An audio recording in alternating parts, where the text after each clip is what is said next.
Hey guys, my name is Natasha Adams, and behind me I have my 2019 3500 Cummins. I'm going to be doing the front and rear fuel filters today. It's something that is super easy for you to do, and you don't have to pay like the $500 to $700 that the dealers charge just to do these two filters.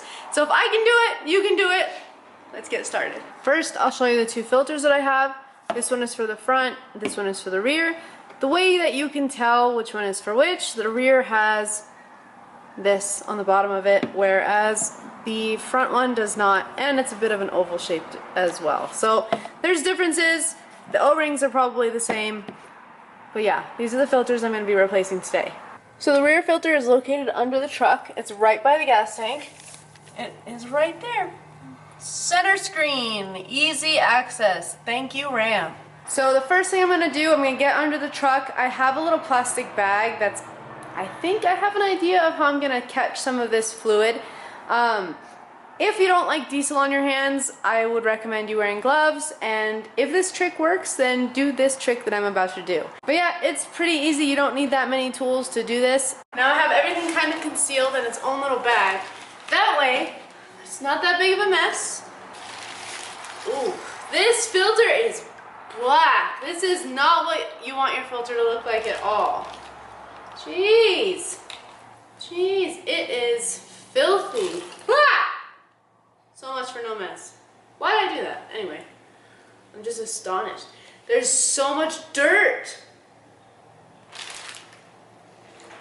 I've been a bad Ram owner. Before you go putting this new filter on your truck, you're going to want to take off the old O-ring. Put the old one off. Put the new one on. Don't mix them up because you might. Because that other one didn't look like anything bad. Actually, I'm getting this one a little wet with some of the diesel that's in here so that it's kind of lubed. And there, like that. All the way to where it seats. Yes, you should be doing this with gloves. I'm just used to not wearing gloves when I'm reinstalling, so I automatically did not wear gloves. You should wear gloves. This side is going to be facing up. You kind of just pop it on like that. Like that. And this part will be going perpendicular with the truck, so you have to make sure you do that. But other than that, that's how easy that is. Okay, so when you go to reinstall, you don't want to do it too tight because these are plastic housings. Just make sure the filter sits in properly, and this will thread in like normal. Plastic housings are very strange to me. Okay. And that's it for the rear. This thing like barely fits in my shop.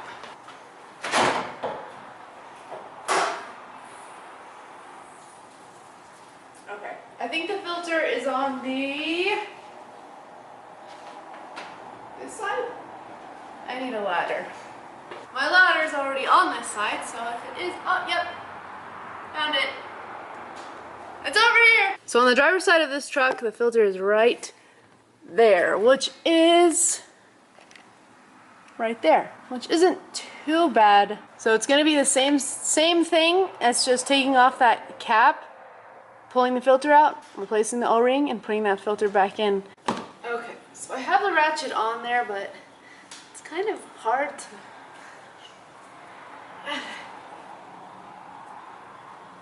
pull tight. Okay, I gotta get all the way up here. Jeez. Oh, I think I got it. Unless I'm just... Jeez. You will get some spillage with this filter too. I mean, both filters expect to get some diesel somewhere. Just put some cardboard under your car, truck. So I don't know if it's a good thing or a bad thing, but it's a Cummins filter. Since the rear one wasn't, I hope this isn't the original filter. It's just a tight fit, I guess. Yeah, it's kind. You have to pull, you literally have to pull like straight up. I'm gonna check which way that oval is facing. Also kind of perpendicular with the truck. I don't know if that matters, but I still try to put things back the exact same way. The old one is fairly used. Okay, and just kind of wiggle that in there. But before I put the top on, I'm going to replace this O-ring. New O-ring, old O-ring. It's amazing that I find the best angle now that I'm finished. Obviously, you want to be kind of careful of the O-ring. And it's tight. And we're ready to start the truck up. Before anybody says something about how, oh, you don't have gloves on. I've been doing this like in between because I ran out of gloves. So once you get all that finished and you're in your vehicle, you're gonna want to prime the system. I actually had to look this up on how to do this because with an old car, you just start it. With this one, I feel like I needed to do something, so I made sure that I want to give you guys the right information. So before you actually start your car, you're gonna prime the system by pressing the start button, putting it in accessory, and then off. And you're gonna do that about, it says to do that 3 times. I'm gonna do it 3 times just because I don't know anything about these new cars. And as you can see, it literally is taking me like less than a minute to do all of this. And then we're gonna crank it. It might take a little bit longer to crank, but we'll see. Nope. And there's my fuel service that I need to clear out of the system. So that's what we're gonna do next. So you wanna go through your little setup here.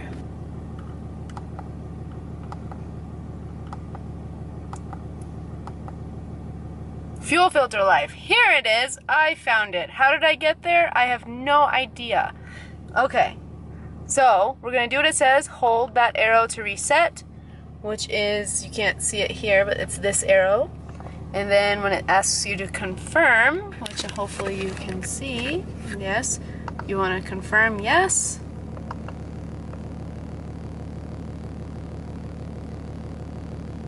And there it is. Ta-da!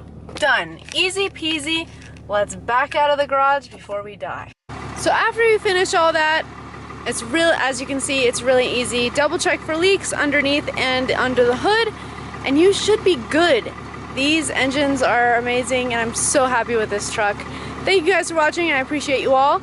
Check the description for any discount codes that you guys might want to use. I appreciate you watching. Bye.